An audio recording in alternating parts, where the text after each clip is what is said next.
Hello and welcome to Sounding Board, a community access television production of Seroptimus International of Novato. My name is Madeline Peters, and I will be interviewing Mary Ann Maggiore, who is here with me today. And we will be talking about her work with teens, young adults, and their families, and what she offers the community. But before we begin, I'd like to say a little bit about Seroptimus. Seroptimus International is an international organization whose mission is advancing the status of women and girls, both locally and globally. Well, Mary Ann, thank you very much for being here today. I'm thrilled to have a chance to talk to you yet again. It's nice to be here. Yeah, and Thank you. Our backgrounds, we know each other. Our backgrounds have been as faculty at Dominican University, and your background is very interesting in terms of all the projects that you've launched. But let me just, why don't you provide us with a little bit of background of what you've done and a snapshot of your activist self. Well, when I was at Dominican with you, teaching history and politics, I decided to start a service learning project that became the service learning department. I headed up the service learning department there. Meanwhile, I had become aware of kids needing to have some guidance through high school and into college or training programs, and then out of it into the real world, especially those who were financially at risk. So I started 5 for 5. And that we choose students in teams of 5 for a period of 5 years and watch over them until they are finished and have a job. And then I realized that young people from families that weren't financially at risk were also having some challenges launching just sort of being mentors actually adulthood. To their own children, right? Yes, yes. So Parents having difficulty not knowing with the new world what to do next, and young people not quite sure how they should launch into, like I said, into adulthood. So I wrote a book. Yeah, and your book is? Raising a Sane and Successful Teen. Okay. And I wanted to share some of the points of it today, and it seemed like a good time and a good season, so here we are. Where were you years ago when I needed that advice? Well, I think students especially need it now because That's right. of the President's Council of Economic Advisors announced 2 years ago that 1 in every 5 young people between the ages of 18 and 25 will be, 18 and 25 will be out of work for the next 5 years. So how we raise students and make sure that they have a place is very, very important. It's not impossible to make your way. It's not impossible to find a great job and a great life. But young people need our guidance, and we can give it. They can't just meander and sample this, that, or the other thing. Well, some can. For some that works, but in any case, parents should be right there, especially when they're in their teen years. Like, what are you up to? What would you like to do? What's your dream? What's your plan? So that they actually have a goal and can get there. If you have a goal, you have a chance of reaching it. If you don't have a goal, who knows? There's no chance. Right. You have your rules. I love it. This Mama Maggiores. And, I'm applying them to myself from this point forth. But how did you come up with the Mama Maggiore? And, the Mama Maggiore rules. Well, first of all, I am a mama and I'm a grandmama, so nonna. So I thought about what were the things that I had used, not only helping 70 young people get into college or get into training programs and succeed, but my own family. How do we work it out so that we could have some success, have every person in the family feel that they had arrived at the place that they were meant to be. So what is your first rule? My first rule, as you can see there, is that parents should not shy away from advising kind of intrusively, a little bit lightly intrusive, all the way until they feel that their young people are finished. In the 20s sometime they are finished. But a lot of parents feel like, you know, he'll figure it out, she'll figure it out. I don't know why she's doing this. I don't know why he doesn't know how to apply for a job. I just talked to her yesterday about her college courses and she's all confused. She still hasn't registered, you know. That's where a parent can, before that happens, a parent should be, how are you doing? What's going on with this semester? Are you doing well? What are your plans for next semester? How you want to have a job? You know, it's good to start in March looking for a job. Can I help you write a resume? That kind of thing. Lightly intrusive. So just, again, just being present and actively communicating with your young person. Right, So, right. So that they know that someone else is sort of guiding them. That's right. Okay. Right. And sometimes it'll seem like they object. A lot of times it'll be like they object, but you'll see later that it actually settled in. You don't always get the credit for it. Oh, but never. That's not your job as a parent to get credit. But you will see things affected because you spoke up and said it in a good, guiding way. Okay. Setting the context. Okay. Rule number 2. Oh, right. Determining what your teen is good at and what they enjoy. So, yeah, you want to pick up. We have I learned to sail, and I had a friend who was a sailing teacher, and so we had an expression: "Go from success to success." So when you find out from your teen that they really love to do something, and that they really enjoy it, that is a ding-dong bell that you should follow that. When my daughter was in high school here in Marin, she went to Tam High School in Mill Valley, where we were living at the time, and she wanted to become a sculptor. She wanted to work in clay. She had a little class in high school, and that was the only one they offered. And so I found her a teacher who would see her in the afternoons, who was connected to other teachers, and it became her life's work. Today she is a sculptor. She does teach. And that was what she had wanted to do from the time she was 14. When I recognized that was an interest, something she truly loved, I can't wait to go to school to do this, that was a signal for me to encourage that. Which is, what you're doing is you're taking what your teen says and enlarging on that rather than saying you should do this. Go from success to success. Rule number 3. Avoid discouraging studies you think are not materially useful. Right. This is related to that. My son was really deeply involved in drama, and everybody thought, like, okay, like, he's crazy about it. Like, but when's he gonna, like, how's he gonna find a job?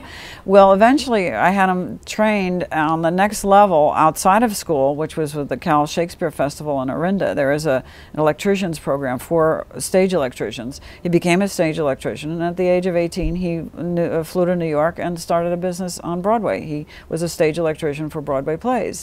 We have a student right now in 5 for 5. He's always wanted to be an artist, and he came to us and said, you know, I've heard from a lot of friends that I should go into high tech because that's the thing for me to do. I'm not really good at it, but maybe I could learn to be good at it. I could set aside my dream and come back to my dream later. And we said to him, youth is not a time for setting aside dreams. Youth is a time for doing them. And so he has now started to be a stylist for plays, and for he has some work in Los Angeles in a store, and he's going to FITM, the Fashion Institute, and he's really excited about it. It's what he should be doing. Again, taking the clue from what people express as their interest. Right. He loved art. Yes. Art is okay. I also had a student who was very good in biology, and she also was a great dancer, and her father discouraged her from dancing, and she ended up going into biology. And when she got out of college, she couldn't find a job in biology, but she ended up being called for a dance troupe, and she's dancing today. So you never know. You never know. You never know. Okay. Networking. The rule on networking. Yes, yes. You know, we know as adults, lots of people in the community who can help our young people, and we should introduce them to those people and teach them to do like an informational interview. Why don't you call Judge Brown and ask him if you can have coffee with him? Find out what the law is all about. Why don't you call Susan Smith? She's a science teacher, and she also does research in the summer. Maybe you could find out about a job in science, so that you introduce them gradually over time to people who will become interested in them and who can guide them. It's not all about you. You know, the expression, it takes a village, is old and worn out already, but it's true that a lot of people will help your young person in lifetime, and you can direct who those young people are and help them in that way. Well, it's what I'm seeing or understanding too is that networking can start before 14. It actually could just be part and parcel. If a parent realizes that that's something important, like down the road, well, parents are networking anyway. I mean, moms groups, they're networking, and when they have toddlers, and becoming familiar and tied to the community so that they know where to go. Parents may learn where to go to get information, but they also have to connect their children to those information Same sources and okay. resources. And people love to help. People love to help, and they want to be asked. I love it. To be asked. Okay. I love this one. Rule number 5. And now do I have to prompt you for this one? Or do you Never know it? say, I told you so. It is the most insulting thing I can think of. One of the most insulting things I can think of as an adult. So don't we think it would affect a teenager as insulting? I told you so. So if you offer a direction to your young person and that young person doesn't take your advice and things fall into some sort of big hole and you're really sorry for them and they're sorry for themselves, please avoid saying, I told you so. You were right. You know inside that you were right. The lesson is learned. The lesson is understood. You don't have to rub it in. Well, and I'm sure, too, probably just or maybe even just some follow-up conversation on it, just so that the child doesn't feel as though they've really messed up and the parents abandoned them. Good point. Good point. And we'll get to that point. Okay. All right. I'm moving right along. Rule number 6, something about, kind of chilling out or something. Don't be impatient. One of the things that happens with our maturity is that we forget what it is to be young. We forget, and we think that we sprang from Zeus's head fully formed, and it's not true. We had a lot of stumbling and mumbling, and we didn't get there right away, and our kids are not going to get there right away, so we have to be patient. The other thing is what I just said before, that sometimes a young person, this happens with me with my students, a young person will appear not to be listening to what you've said or learning from what you've said, but over time you see it circles back and fulfills itself. Well, I can imagine that you really have to continually establish the foundation, and then everything is a layer. Mm-hmm. So maybe it's an introductory layer, mm-hmm. and your young person may retain some information. Then the next is yet another layer and another layer. So exactly. It's not like it's a one-shot deal. It's like people absorb information at different rates. That's right. And you know that through your studies and your teaching. Oh yes. Yeah. Oh yes. I've learned to keep my mouth shut. Sit on my hands. Right. Well, right. One of the realities I think too is it's a lot tougher time now for young people in terms of say at the age of 18, figuring out what they're going to do for their lifetime, that's not an easy task. Well, I don't think we should look at it what they're going to do for a lifetime, because the studies, the Bureau of Labor Statistics certainly shows this, that we're going to have 3 or 4 careers in our lifetime. So if your young person starts out as a dancer and turns into a biologist who becomes a librarian, that's all to the good. Every one of those things the community needed. It's sure. Wonderful. People often say, too, like it's tougher for kids now than ever before, blah, blah, blah. There are some things that are tougher in some ways, but not in others. Like my father and mother were going through the Second World War. We had a president who was the head of a fighter squadron when he was 19. The first mm-hmm. President Bush, that was what he was doing. Mm-hmm. This was a very rigorous time, very challenging and demanding. Now it has its subtleties because there's complexities in the way we're moving so swiftly with the advent of the computer age. It's just tremendous. But at the same time, the essential needs and the essential values have to be attended to. They're human, and they'll always be there. Mm-hmm. So the same is true. It's actually they occur no matter what the time is. That's true. No matter what the age. That's true. People sort always of like need guidance and care and experiences and adventure. And it's always a little dangerous right around the corner, and we have to understand that we are related to each other. Yes, this time is different in how we were going to do it, but other times have been challenging, maybe even more challenging. A young person needs an advocate, mm-hmm. a guide. Right. And that's what you're promoting. That's it. Right. I get that. Right. I get that. Okay, rule number 7. The triumphs. Yes, celebrate failures. The triumphs. Celebrate the triumphs and look for solutions and failures. Right. Rue McClanahan, when she was on Golden Girls, I think she came to this wonderful triumph. She won Emmy and all this kind of thing. But she recalled back to a time when she had been acting and it hadn't been going so well. She wanted a part. She was ready for this part on a play of some sort, and she didn't get it. And she came home crying to her mother, and our mother just said, "Hey, listen, every kick's a boost, you know? We learn more from our failures than we do from our successes, a lot of times. Of course. So you want to always celebrate the successes. Take them out for dinner, buy them something small that is a significant memento, make sure that the family acknowledges them as a whole. But also with the failures, wow, the team didn't win and you got so close to the championship, but look at all you did, and look at what you could do next year. You're going to play again, and look at how you would change that or whatever. A lot of people say, you know, a lot of my students say, oh, I didn't get into this school. This is like, I can't go to college. That's not true. That's a failure in that realm. There are other successes awaiting you in other realms. But I can see that they need guidance to make it through that failure to that success. That's what we're here for, all of us. Not only parents. I'm putting the aegis on parents. I'm putting it under the aegis of being a parent tonight. But it's true of all of us, neighbors, friends, relatives. Every young person could use that kind of inspiration. What I'm getting from you, though, because it's obviously it's like taking an active role in the guiding, the nurturing, the leading, the suggesting. What I get from you is, and I know this to be true, is all our young people may seem sort of got it together and tough and don't tell me anything, don't give me any advice, but maybe everyone is a little on the fragile side. Yes, yes, yes. I have seen this over and over again. The tougher they are, the harder they fall sometimes, and their realizations are very powerful. But yeah, it's what we have said a couple of times: is you can't judge a teenager by their affect. It looks like, you know, slamming the door, or I don't need to listen to you, or that's not a good idea for me, or whatever. But a lot of times it just sinks right in. And that's, but you can rely on that. But it's like it's the stance.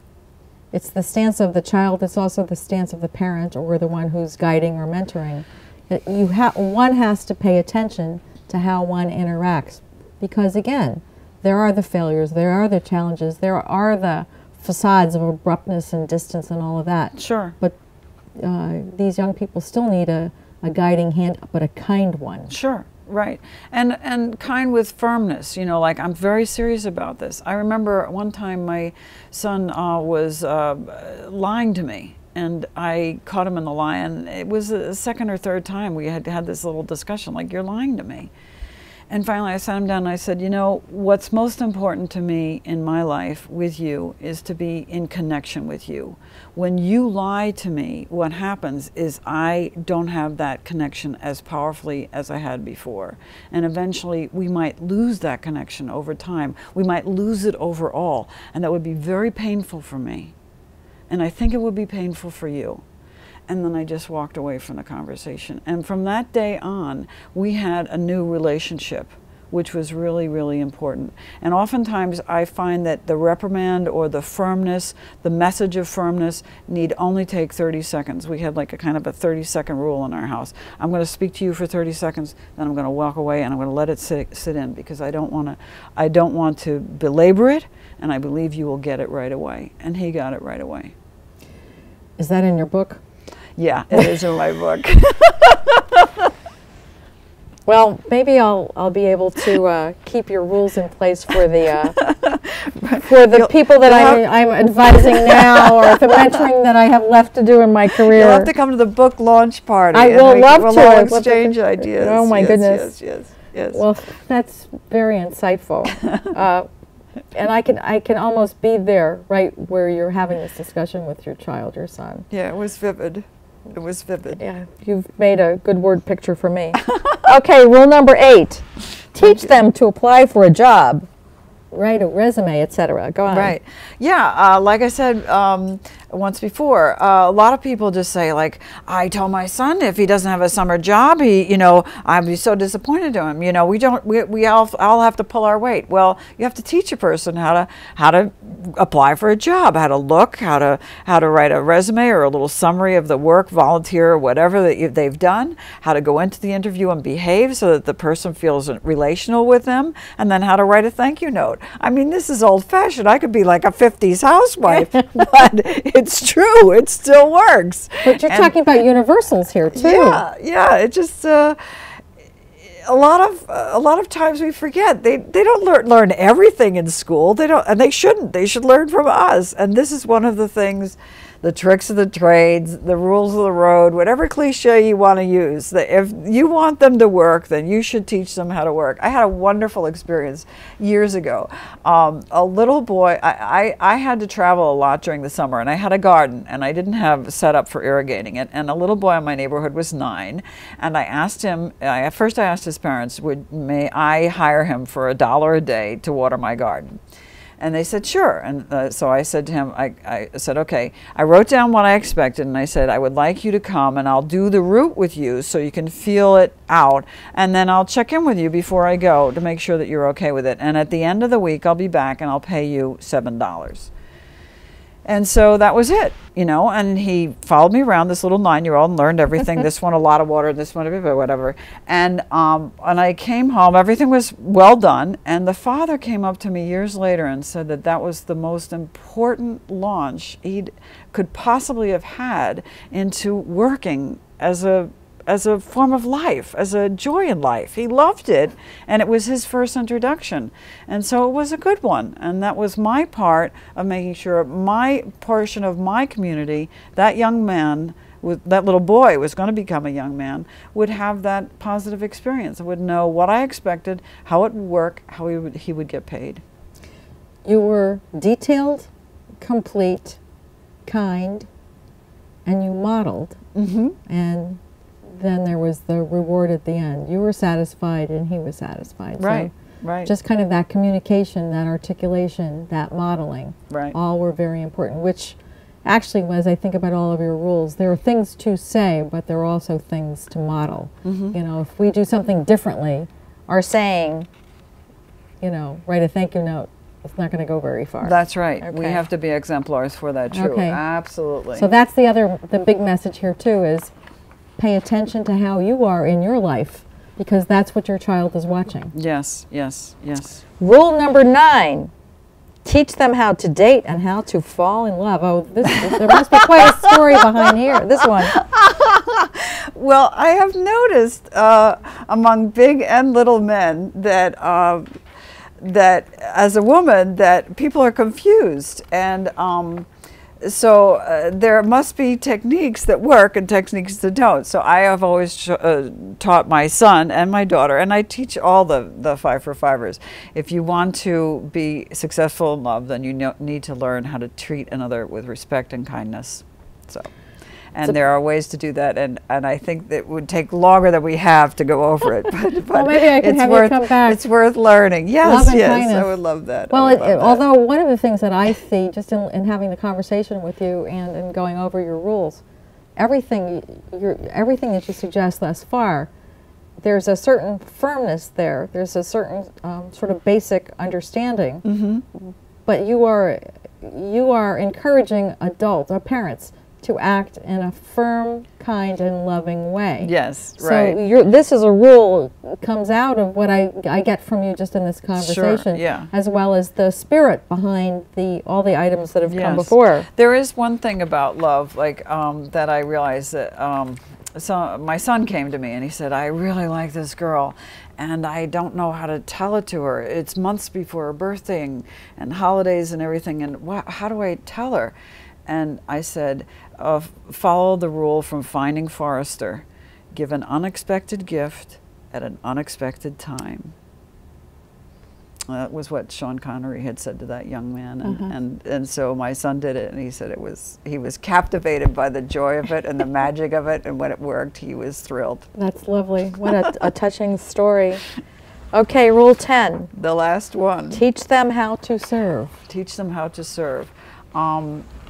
there is no end of need of fresh energy in our society, in our community, in our lives, all of our lives. And young people have it. And if we teach them how to offer their services, their volunteering, their precious knowledge, their energies to the community, we are giving them a great opportunity to have great success among others. And that's the most important thing about being a parent, is that we have two real obligations. One is to construct a very strong ego, and the second is to make sure that ego makes its way into the world. Not only is it satisfied and successful in and of itself, that ego, but it is also able to give to the world at large. And a lot of people are finding now more and more, you see it with high schools, setting up community service and stuff like that. Yes. But we don't want to just put that on the job of the schools. We also want to constantly be aware of it in our own lives. And I remember my father saying to my brother, Mrs. Hepplewhite's husband is sick and she's not doing so well. I want you to take our lawnmower down there. I want you to mow their lawn and don't take a penny. And it was a great lesson to us that we watched my brother do that, and we began to do those kinds of things. All of us have gained from the generosity in times of trouble, or just in any kind of time when we just needed an extra push of somebody coming in. And teens have the energy and they have the genius to make that a joy. Well, they also have the vision that's different, different from, say, what an older person would do. I see that we're getting ready to wrap up. Raising a Sane and Successful Teen. So to learn more about this, read your book. That's right. Or call me at 415-460-1106. That's 460-1106. I also have, our work is on the website, 5for5.org, and you can always just look me up on Google. My last name is the same name as the lake in Italy, Maggiore. Maggiore. It's been great to be with you. I really thank you appreciate very much. the opportunity. This has been lovely. We always have spirited conversations. Thank you very much, Mary Ann. Thank you to the sounding board crew and to the executive director, Rick Tucker of Nevada Public Access Television, and Leon Johnson. Thank you for all of your work in putting together this program. This is Madeline Peters, and our topic today was raising a sane and successful teen. Thank you.